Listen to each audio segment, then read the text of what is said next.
com satisfação óbvia, não é, de ter uma mesa como essa, onde cada componente dela, eu diria, de alguma maneira, dispensa apresentações.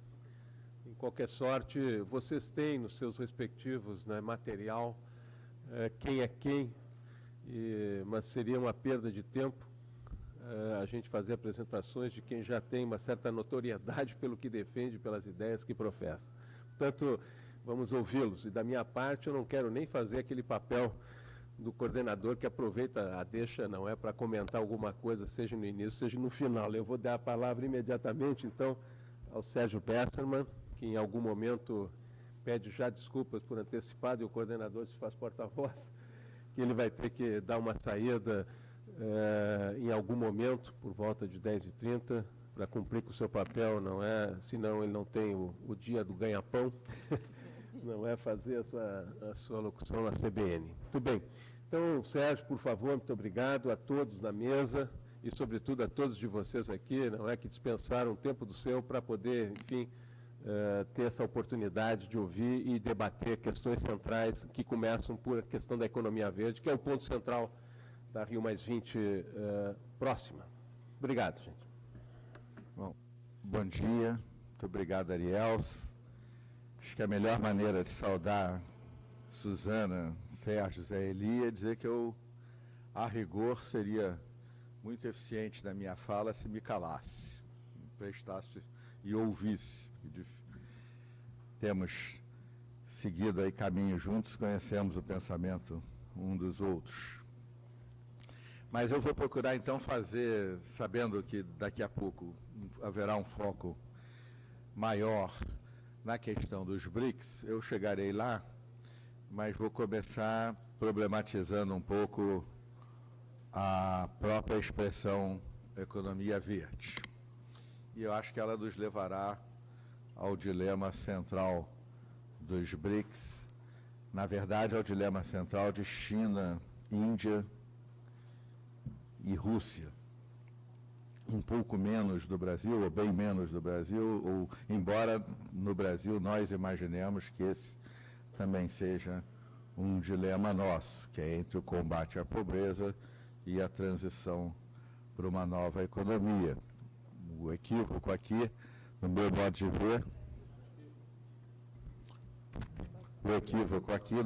ver, é simplesmente apresentar isso como um dilema. Mas vamos lá. Economia verde. Por que diabo, por que cargas d'água, em algum momento, sentiu-se necessidade de que a economia tivesse uma cor? Qual é a pergunta? Porque tentar se aproximar do tema pelo lado da resposta é um mal feito, já que essa palavra está na moda. Eu me lembro de um psicanalista francês, minha mãe me fez conhecer, André Green, que tinha uma frase muito boa, ele dizia: a infelicidade da pergunta é a resposta. Quando a resposta chegar, e a gente souber exatamente o que estão querendo dizer com a economia verde, isso não terá a menor importância mais. Será apenas o andar da carruagem. Nós temos uma pergunta, e para evitar a formulação, do meu modo de ver, para evitar a formulação clara dessa pergunta, e o mesmo se aplica, estamos aqui reunidos, entre outros motivos, por conta da proximidade da Rio+20, o mesmo se aplica ao jogo político da Rio+20, entre todos nós, para evitar a formulação clara da pergunta, porque pergunta, sim, é um incômodo, né?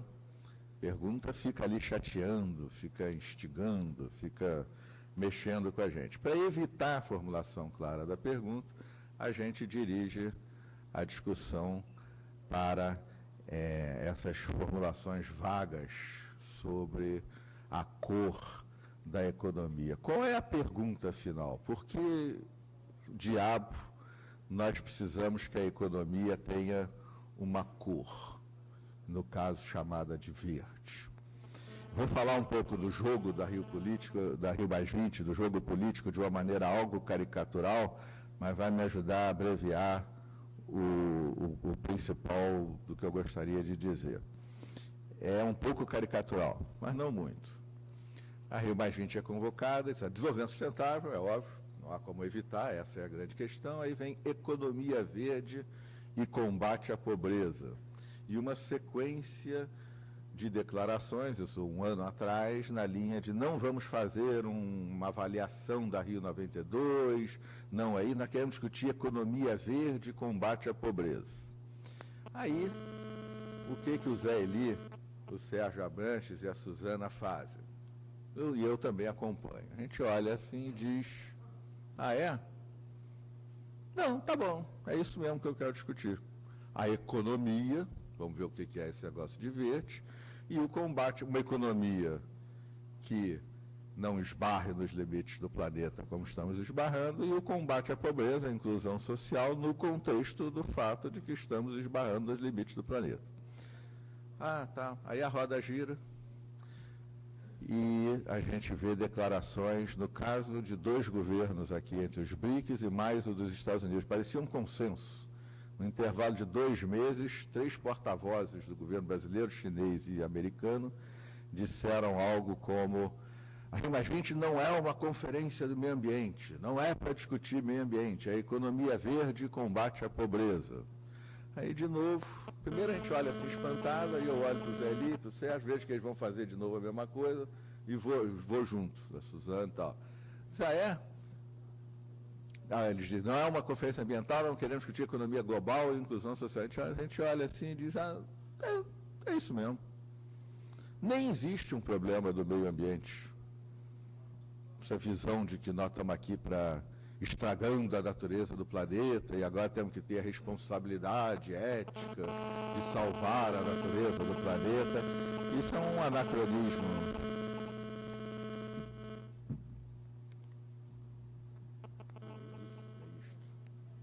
Supostamente é isso. Vamos ver. Essa ideia de que estamos estragando a natureza do planeta e agora vamos salvar a natureza do planeta não faz nenhum sentido.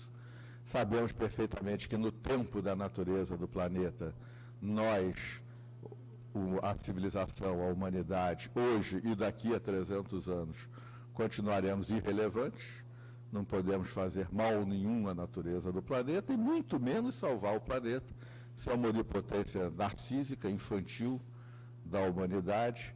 Se somarmos todos os nossos poderes, Exército Norte-Americano, NASA, Petrobras, Vale do Rio Doce e mais firmas chinesas, indianas, etc., multiplicarmos, digamos, por 1000, isso não dá uma fração irrisória do impacto de problemas que o planeta já passou ao longo da sua história. Eu não estou sendo preciso do ponto de vista científico. Se a gente explodir todo o arsenal nuclear existente, todas as bombas nucleares dos Estados Unidos, da Rússia, da China, da Índia, do Paquistão, da Coreia, de Israel, França, Reino Unido, isso aí não dá 1/1000 do impacto, por exemplo, do asteroide que caiu na península de Yucatán e provocou um dos 5 apocalipses. Então, nós não estamos aqui para salvar a natureza do planeta, isso é uma bobagem completa. E aquela dicotomia que, de certa maneira, presidiu o debate no século XX, preservação e conservação ambiental de um lado, desenvolvimento econômico e social do outro lado, é uma dicotomia, vou ser forte, basicamente idiota. E por todas as razões, a principal é essa: nós não podemos fazer mal à natureza do planeta no tempo dela. Nós podemos fazer mal e estamos fazendo mal à natureza do planeta no nosso tempo. E nós somos parte dela e dependemos dela. Portanto, o combate à pobreza, o desenvolvimento, a inclusão social, num contexto de degradação da natureza do nosso tempo, da capacidade da natureza do nosso tempo de nos provir bens e principalmente serviços indispensáveis à vida, está sendo ameaçada de uma maneira deletéria e nós passamos já a correr riscos bastante consideráveis. Então, essa oposição, essa dicotomia que não faz nenhum sentido, mas que presidia as mentes que pensavam sobre o tema, continua presente, mas tenta ser apresentada dessa maneira para circunscrever o debate na Rio+20. Não vamos discutir a crise, já tem lá uma negociação do clima, já tem lá uma negociação de biodiversidade, nós vamos discutir economia verde e combate à pobreza, como se fosse possível combater a pobreza, ou deixa eu dizer de outra maneira, como se o impacto da degradação da natureza do nosso tempo não fosse se abater, como sempre, de maneira muito assimétrica, e principalmente sobre as populações pobres do planeta, contadas dessa vez às centenas de milhões de pessoas. Como se a inclusão social e a questão dos limites do planeta fossem antípodas, quando são rigorosamente uma mesma questão. Afora o fato de que o modelo que está sendo ofertado, se nós estamos esbarrando nos limites do planeta, estamos fazendo isso por conta de 1,5 bilhão de pessoas. 5,5 bilhões de pessoas desejam o modelo, desejam um padrão de consumo que aqueça o planeta, que extinga a biodiversidade, porque esse é o modelo que é ofertado. Então, ele é inviável. E essa é a questão que se tentava evitar. Quando eu falava dos 3 países, todos disseram, essa é uma conferência sobre economia global e combate à pobreza. E, de novo, o que nós dissemos é isso mesmo que nós queremos discutir, a economia global e o combate à pobreza. No século XIX, 2 jovens escreveram um livro do qual não gostaram, e aí guardaram o rascunho numa gaveta. Esse livro tinha uma primeira frase genial, da qual eles também não gostaram, porque eles riscaram. Mas essa frase, chama Karl Marx e Friedrich Engels. Essa frase, o livro é publicado hoje com ela, no seu início, a ideologia alemã, e essa frase é: só existe uma ciência, a ciência da história. Nós temos uma única história, e essa divisão entre economia com cor ou sem cor ainda não discutimos. Inclusão social e a questão dos limites do planeta não faz nenhum sentido. Sequer faz sentido. E essa é uma posição que eu vou externar neste ambiente, porque ele é acadêmico. Do ponto de vista político, eu preferiria não externá-lo, mas sequer faz qualquer sentido a ideia dos 3 pilares. A ideia do pilar econômico, o pilar social e o pilar ambiental. Não dá para tratar do econômico e do social sem tratar do ambiental. Parece uma coisa razoável. Não tem nenhuma razoabilidade, não faz nenhum sentido. Estamos frente a uma única história. E essa história, agora, no ano de 2012, ela, feitas as contas, e não é mais ciência complexa, ela nos mostra que nós estamos hoje esbarrando nos limites do planeta, passando, não é o fim do mundo, não é o apocalipse, mas é incorrer em riscos, além de impactos consideráveis, que já estão contratados e que já afetarão a vida de milhões com assimetria, ou seja, impactando principalmente os que são vulneráveis e têm menos recursos para se defender, os pobres do planeta.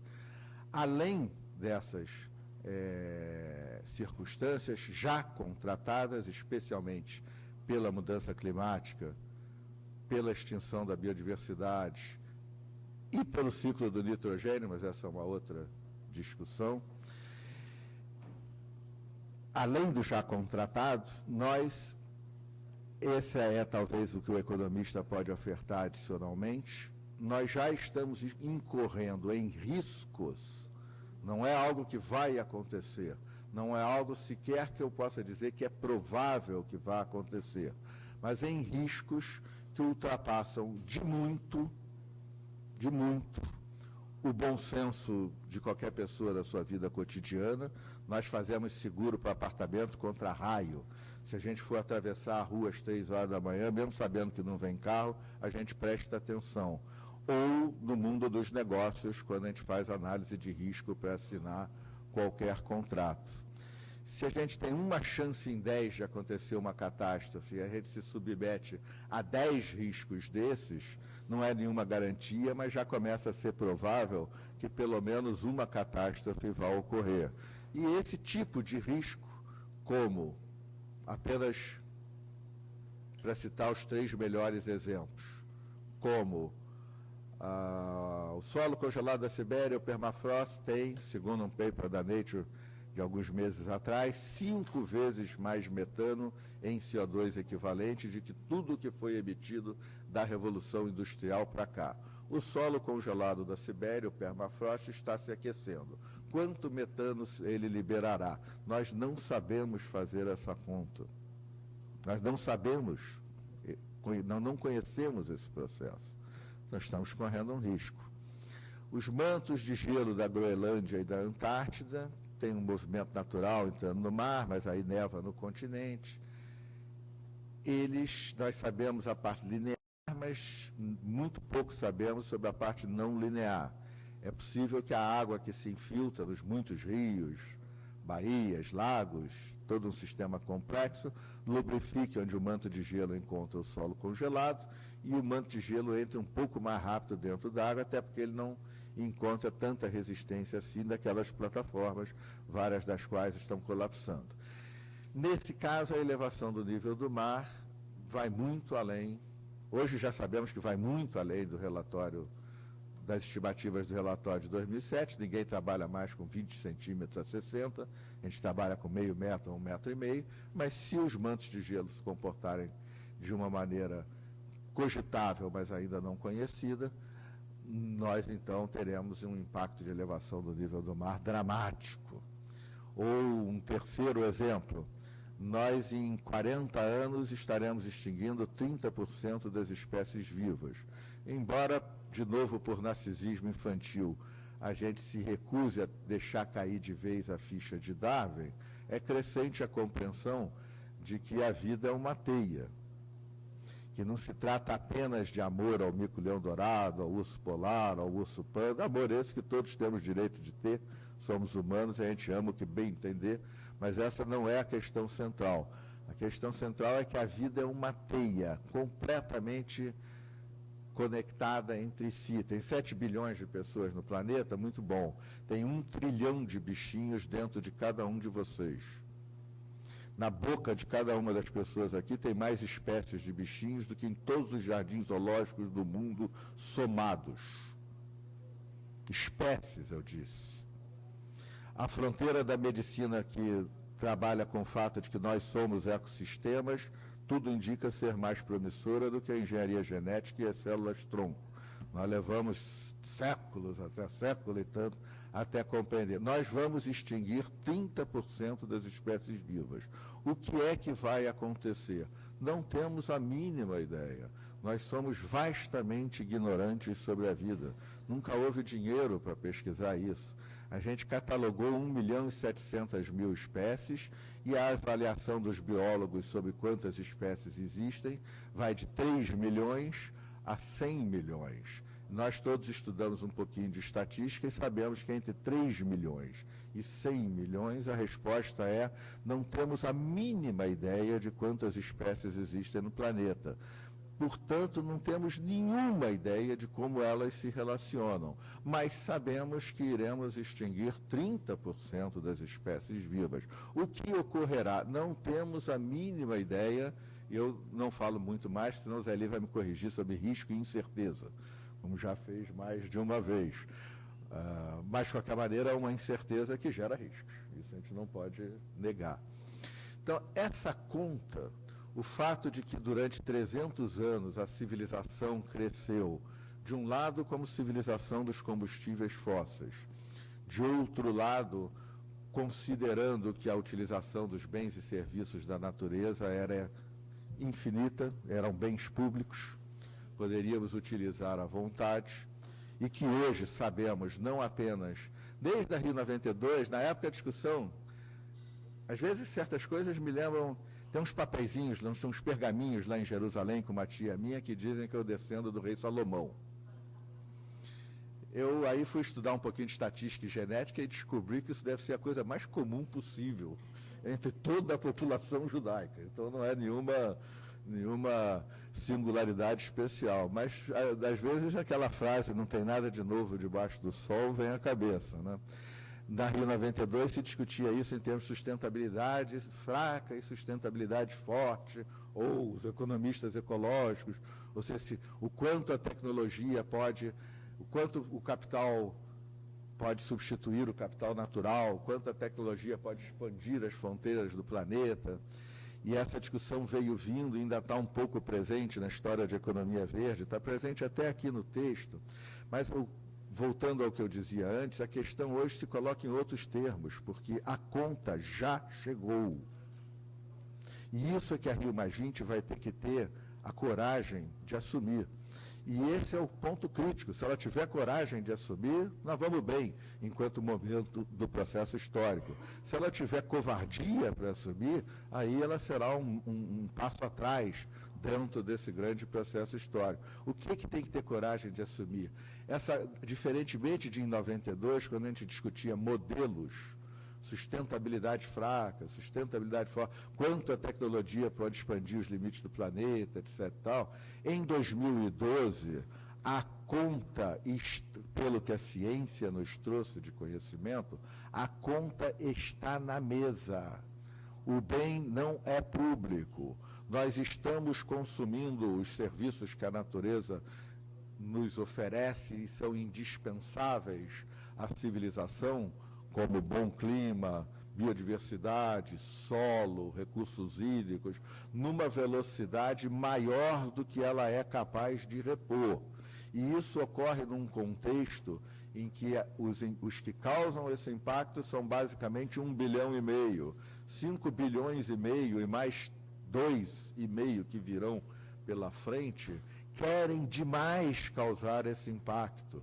Querem aquecer o planeta, querem extinguir a vida, porque querem aderir ao modelo norte-americano que se impôs pós-Segunda Guerra Mundial. Não é mais uma discussão de modelo.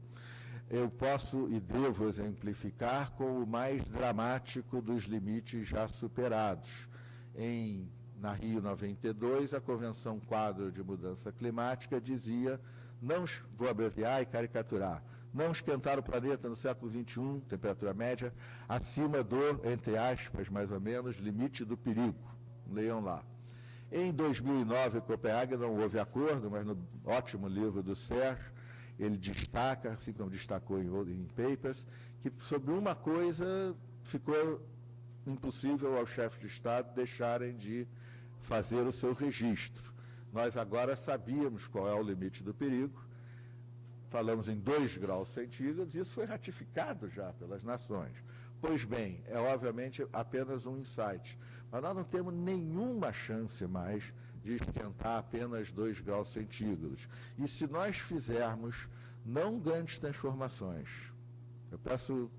vou ser muito preciso nas palavras, se nós fizermos uma revolução, uma autêntica revolução, digna deste nome, nos próximos 20 ou 30 anos, na direção de economias de baixo teor de carbono, então nós temos uma chance de esquentar mais ou menos 2,5 graus, 3 graus centígrados, muito provavelmente. 3 graus centígrados para 2 graus centígrados é 50% acima do limite do perigo. É como sermos informados. Não faça aquela curva a mais de 100 km por hora, porque você poderá ter um gravíssimo acidente. E já está contratado, se fizermos uma revolução, fazermos essa curva a 150 km por hora, 50% acima. Já está contratada a extinção, talvez não de 30%, mas de 20% das espécies vivas. Então, nós não temos mais uma discussão teórica, ou até podemos tê-la com a devida noção de que é teórica. Nós temos um problema prático. Nós estamos esbarrando agora nos limites do planeta e passamos a incorrer riscos que o mais elementar bom senso sugeriria que não é inteligente correr. Em 92 se dizia princípio da precaução, somente para mudanças climáticas. Agora trata-se do bom senso mais elementar. Então, como meu tempo se esgota, 2 comentários finais sobre economia verde e BRICS. Se por economia verde nós queremos entender alguns avanços tecnológicos na direção de uma economia que utiliza de maneira mais eficiente, mais inteligente os recursos da natureza, isto é uma bobagem. Nem ela vai gerar mais empregos do que a economia marrom, nem ela substituirá fontes renováveis de energia.